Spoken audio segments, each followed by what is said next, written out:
himself for bad things that ever happened to him or his family.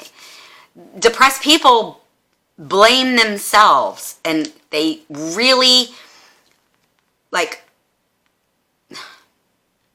they loathe themselves. Not to a point where,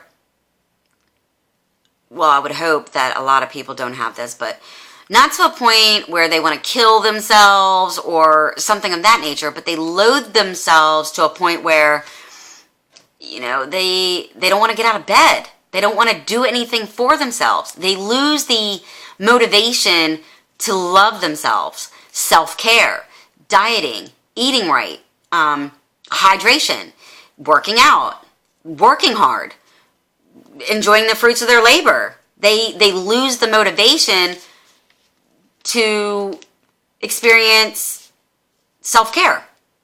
And then one problem leads to another. They get overweight, they lose their job, they go into financial disruption. One problem leads to another, and it starts with depression on this topic. Okay, it starts with the template that somebody downloaded onto you. The idea or belief that somebody downloaded onto you. Okay? And your ego believed it. Your ego and your subconscious mind decided, oh, well, that makes perfect sense. Okay, then I'm depressed. And then you took on that role. Straight eye-opener. Straight eye-opener. The more common in women than in men is the learned helplessness.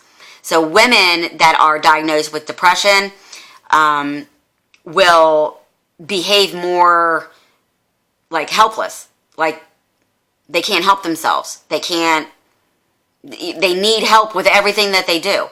They need motivation to get out of bed. They need, validation from people on the exterior of their life.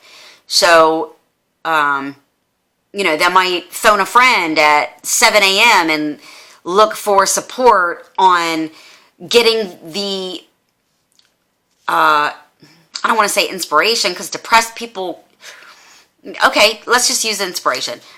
They go outside of themselves. They have to go outside of themselves. It's a need. They have to go outside of themselves to get the inspiration needed to get out of bed. All right? A cognitive therapist will likely attempt to break a cycle by changing the way a depressed person thinks. All right?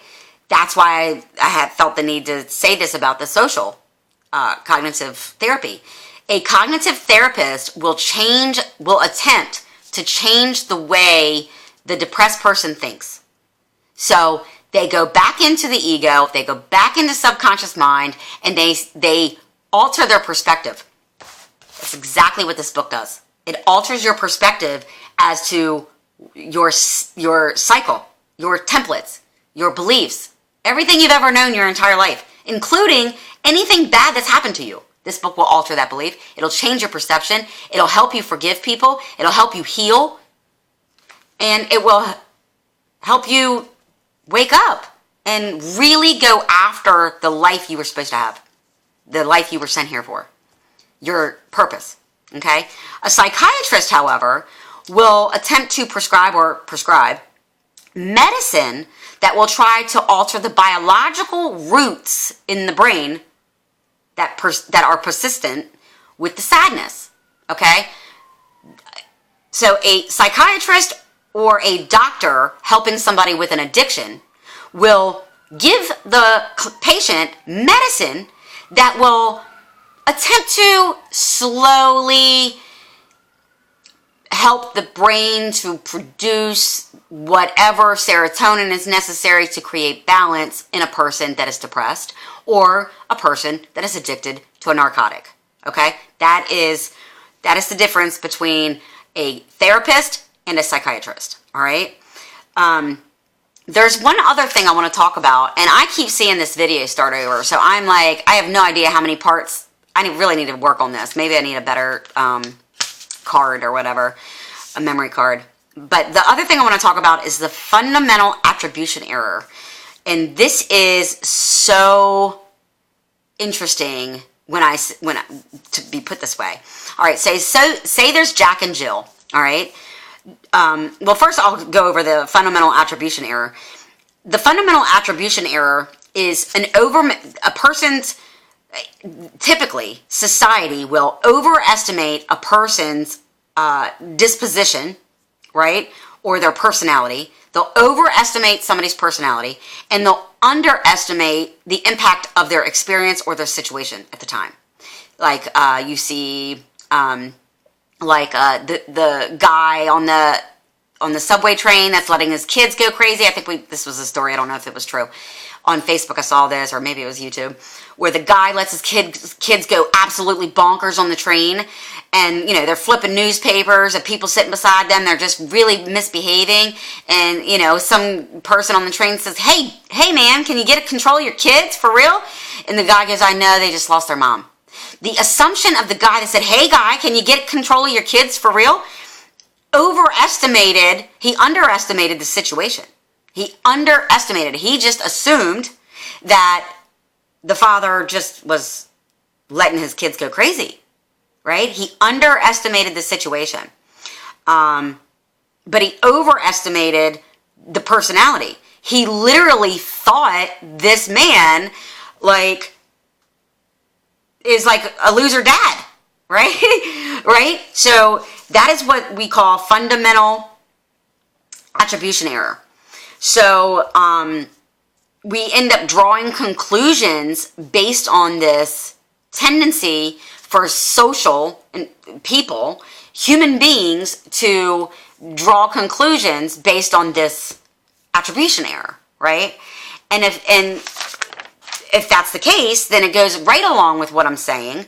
So if Jack and Jill, they're in a coffee shop, and Jack is, just talking away and blah, blah, blah, and he's social, and he's handed out 4 business cards, and he's picked up 3 new customers, and he's made a friend and an invitation for Saturday night. Jill, on the other hand, is very quiet and reserved. She's in a public place. She doesn't have, any mind-altering substances like alcohol. She's just very quiet, and, she might be even appear sad. Maybe she's an empath. Maybe she is taking on an energy of somebody else in the room.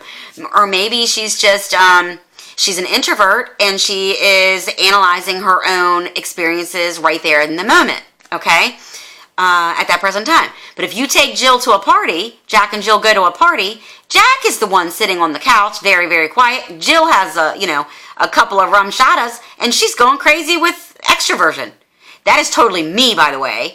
I will be completely quiet, sober, very, very into my thoughts. But if you take me to a social event, and they drain my energy, so I don't like to go very often, but I will be the life of the party. Totally the life of the party.